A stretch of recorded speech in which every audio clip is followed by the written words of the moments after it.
Castelao era unha persoa moi observadora da realidade que o rodeaba naturalmente, non?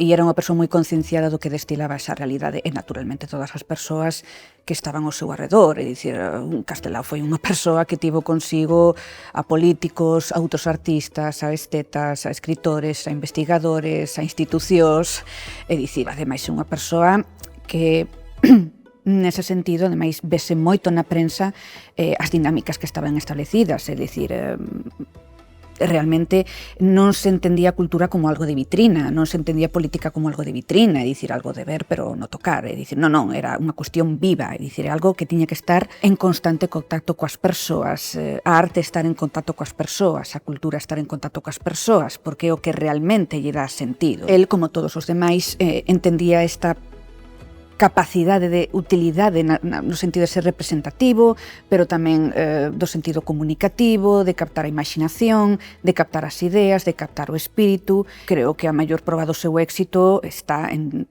todo o que tiña en contacto co público. Estou a falar do álbum Nós, estou a falar da exposición de Nós, estou a falar de todas esas imaxes que el logo realizou e que logo publicou para o periódico Galicia, dos cartéis do Estatuto, por exemplo.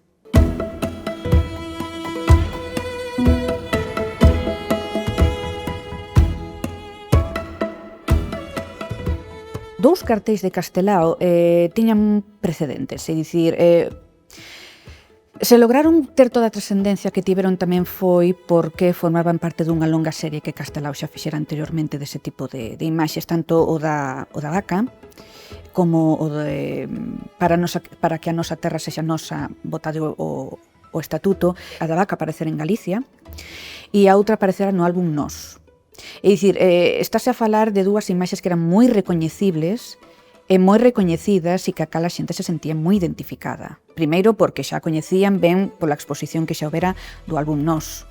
Ademais, o álbum Nós logo foi de novo publicado en formato libro. Bueno, tanto unha como a outra, os presentes non tiñan cor, estaban feitos a blanco e negro, pero no caso do da vaca de Para que remate esta vergoña, bota o estatuto, introduciu influencias que lograron actualizar ese cartel, porque naturalmente dicir, algún non sei, o da vaca estamos a falar de 1918, 1920, 1924, entón claro, no 36 xa é outro contexto, e por exemplo empregou moito as influencias dos ballets rusos, empregou por exemplo arte rusa, empregou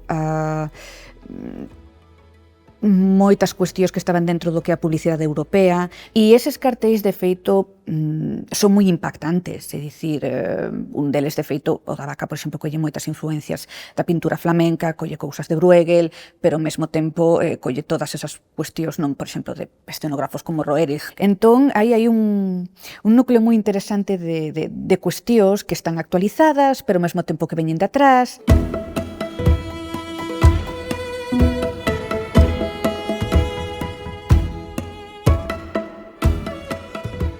No caso de Castelao,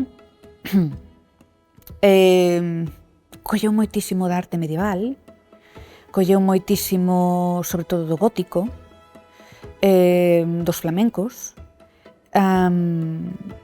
e igualmente colleu moito do que estaba a suceder, sobre todo nas artes escénicas. Por exemplo, ten bocetos que el collera, por exemplo, de recreación que fixo da crucifixión de Grunwald, por exemplo, poño un caso, non? Logo reproduciu ese tipo de imaxe tamén en Galicia. Logo tamén, outra cuestión que aparece son ideas que a él lle foron vindo á cabeza. É dicir, el, por exemplo, o famoso cartel da vaca do estatuto, non? El realmente non... se notaba que estivo vendo moito a Bruegel, a Bosco, estivo vendo moito que eles estaban a facer, non? Ou o que fixeran, mellor dito. E el, de feito, a anotación que ten do que é o primeiro boceto desa vaca, prácticamente non, pois cadavérica, non? Intentando dar o leite que non dá. Realmente el comenta que foi unha idea que lle viu estando nun café, non? Pero despois de ver a todos estes autores. Quero dicir que non é simplemente que el tomara apuntamentos, que o facía, de Memling ou de Van der Weyden, por exemplo, senón que a propia influencia ou a propia inspiración lle levou a recoller moito do que significaban estes autores, pero ao mesmo tempo inserindo o seu propio xenio. É dicir, é a cuestión do humorismo, por exemplo. O humorismo, dicía Risco que o humorismo, o humor, é a cousa máis seria do mundo. Que é o humorismo? O humorismo realmente emprega moito as simetrías, as contraposicións, ti ves unha cousa pero ao mesmo tempo detrás está sucedendo outra, se emprega moito referencias da cultura popular, logo tira moito do que é a representación dun carácter xenuíno a través de líneas moi sintetizadas, bueno, eso que vemos moi claramente en Castelao.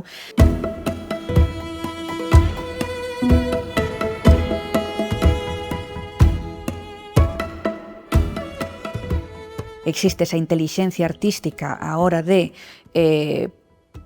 plasmar esa realidade dun xeito que conciencia, pero non que conciencia no sentido de propaganda, sino que conciencia no sentido de tomar nota do que está sucedendo, de que isto é serio, isto non é unha cuestión baladí, isto te está afectando. Isto ten moito que ver que a túa dignidade como cidadá non é simplemente facer rir facer unha caricatura, é dicir, a caricatura en Castelao non é unha cousa grotesca, exagerada, hiperbólica, non, unha caricatura de feito que dicían era que eran retratos. Entón, o retrato en Castelao é máis sempre moi elegante porque emprega unhas formas así moi esenciais, nese sentido ten moita economía de recursos gráficos, non? Pero eso non implica pobreza.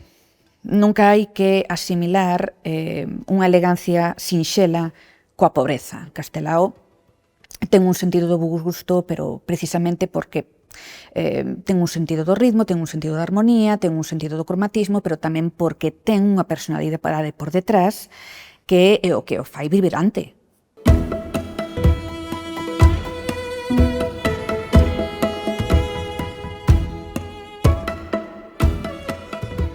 A revista nos tivo Cerebro e Corazón por parte de dúas persoas, unha delas Vicente Risco e outra delas era Castelao. Vicente Risco, como era un esteta, tiña criterio.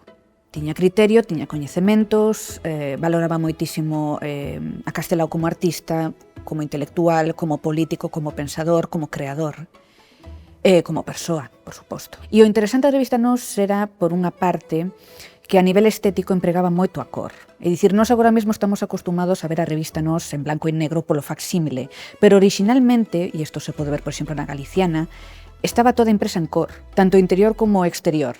Hai números nos cales aparece o exterior, tanto o que é a portada como a contraportada, en máis dunhas cores moi vivarachas, quero dicir, non son cores tenues ni nada, son cores, estamos a falar de verdes menta, estamos a falar de rosas, estamos a falar de amarelos, de dourados, de laranxas, de azuis eléctricos, é dicir, son tonalidades que chaman poderosamente a atención.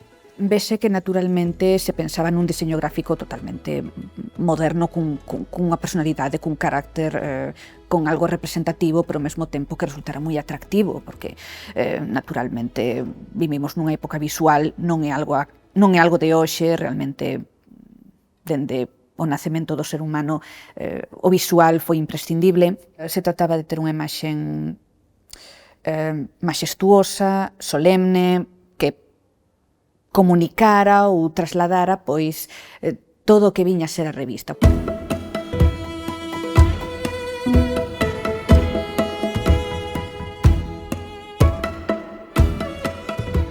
Castelao introduciu cousas moi novas. É dicir, por exemplo, de cando fixo a súa viaxe a Alemania, ele introduciu técnicas novas que aquí non se coñecían e iso naturalmente obligou, por exemplo, eso se ve no Ollo de Vidro, poño por caso, de acordo?